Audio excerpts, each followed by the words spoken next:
మీరొచ్చి తీసుకోవాల్సిందే.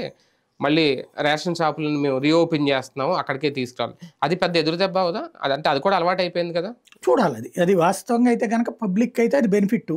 ఏది? వీళ్ళు ఇంటికే ఇవ్వడం. ఇంటికి రావడం హ్మ్. హ్మ్. అన్నటువంటిది. వీళ్ళేమంటున్నారు దాన్ని అదేదో రేషన్. రేషన్ షాప్ దగ్గరైతే, డీలర్ దగ్గరైతే నెల రోజుల్లో ఎప్పుడైనా తీసుకోవచ్చు. అవును. దీని దగ్గర అన్నటువంటిది. హ్మ్. రేషన్ డీలర్లు కావాలన్నటువంటిది కోరిక ఉంది. హ్మ్.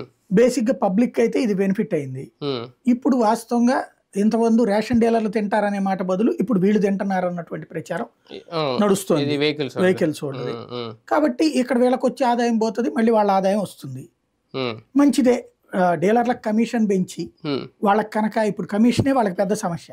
హ్మ్. నాకు తెలిసి 2,500 ₹5,000 మాక్సిమం 10,000 లోపే ఉంది వాళ్ళకి నెల సంపాదన. జీతం. డీలర్‌కి హ్మ్. జీతం పరంగా, డీలర్‌కా? కమిషన్ ఆ! పరంగా వచ్చేది. కమిషను. హ్మ్. దానికి తోడు వాళ్ళు ఇన్వెస్ట్ చేయాలి. ఏదన్నా కొనడానికి డబ్బులు వాళ్ళే తెచ్చి పెట్టుబడి పెట్టాలి.